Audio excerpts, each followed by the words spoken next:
Hello guys, welcome back. One of our subscriber అడిగింది ఏంటంటే, so న్యూక్లో కనుక ఈ రీడ్ నోట్స్ ఉన్నాయి కదా, సో ఇవి కనుక అన్లింక్ అయితే అప్పుడు వాటిని ఎలా ఫిక్స్ చేయాలని చెప్పి. బేసికల్లీ ఇష్యూ ఎందుకు వస్తుందంటే, సో లెట్స్ ఏ నా ఫైల్ పాత్ కనుక చూసుకుంటే న్యూ క్లాసెస్లో మనకు శాంపుల్ వీడియోస్లో నాకు ఈ 2 ఫైల్స్ అనేవి ఉన్నాయి. ఓకే, అండ్ అలాగే దీని బయట నా ప్రాజెక్ట్ ఫైల్ అనేది ఉంది.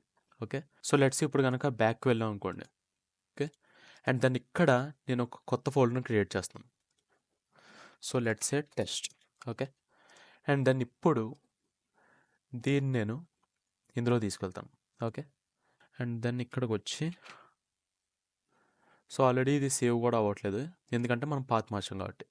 అండ్ దెన్ ఇప్పుడు ఇక్కడికి వచ్చి clear, open recent, and then మేమే క్లిక్ చేసాం, మనకి ఎర్రర్ వస్తుంది ఎందుకంటే మనం ఆల్రెడీ అక్కడ ఫైల్ లొకేషన్ అనేది మార్చాం, రైట్? సో దీని మీద ఓకే క్లిక్ చేయండి. అండ్ దెన్ ఇప్పుడు ఓపెన్ కాంప్ ఉంది కదా, సో దీన్ని సెలెక్ట్ చేయండి. ఓకే, అండ్ దెన్ ఇప్పుడు నేను ఇక్కడ నుంచి న్యూ క్లాసెస్లోకి వస్తాను. And then test, and then maybe దీన్ని ఇక్కడ మనం సమ్ రీనేమ్ చేయొచ్చు ఎందుకంటే అక్కడ మనం దానికి ఇంకా నేమ్ ఇవ్వలేదు, జస్ట్ డాట్ ఎన్కే అని సేవ్ చేసాం.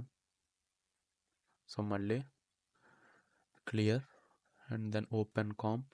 Okay, so test dot NK, so ఈ ప్రాజెక్ట్ ఫైల్ అయితే వచ్చింది కదా, సో దీన్ని సెలెక్ట్ చేసి ఓపెన్ క్లిక్ చేయండి. ఓకే, సో మనం చేసిన నోట్స్ ఇవన్నీ కూడా మనకి అలాగే ఉన్నాయి, కానీ మనకి ఫస్ట్ రీడ్ నోట్స్లో ఏవైతే ఫైల్స్ ఉన్నాయో సో అవి మనకి ఎలా ఎర్రర్ వస్తుంది.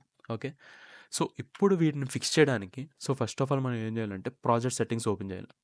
సో మన నోడ్ గ్రాఫ్లో ఎక్కడ క్లిక్ చేయండి అండ్ దెన్ ఎస్ ప్రెస్ చేయండి. ఓకే, మనకి ఈ విధంగా వచ్చింది కదా, అండ్ దెన్ స్క్రిప్ట్ డైరెక్టరీ మీద ఒకసారి క్లిక్ చేయండి. సో మీకు ఈ స్క్రిప్ట్ అనేది వస్తుంది. అండ్ దెన్ ఇప్పుడు మీరు రీడ్ నోట్ ఉంది కదా, సో దీన్ని సెలెక్ట్ చేసుకుని ఇక్కడ మనకి ఫైల్ పాత్ ఉంది కదా, సో దీన్ని మనం చేంజ్ చేయాలి. ఓకే, బట్ అలా చేంజ్ చేయడానికి ముందు మన ప్రాజెక్ట్ సెట్టింగ్స్ ఉంది కదా, సో సెట్టింగ్స్లో మాత్రం ఈ స్క్రిప్ట్ డైరెక్టరీ అనే బటన్ ఎనేబుల్ చేయండి.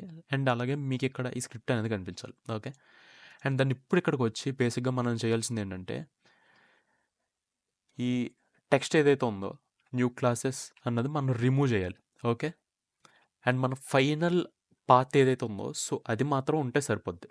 ఓకే, బట్ ఇలా చేసాం అనుకోండి, ఓన్లీ ఫస్ట్ నోడ్ ఏదైతే ఉందో రీడ్ నోడ్, సో అది మాత్రమే మనకు వస్తుంది.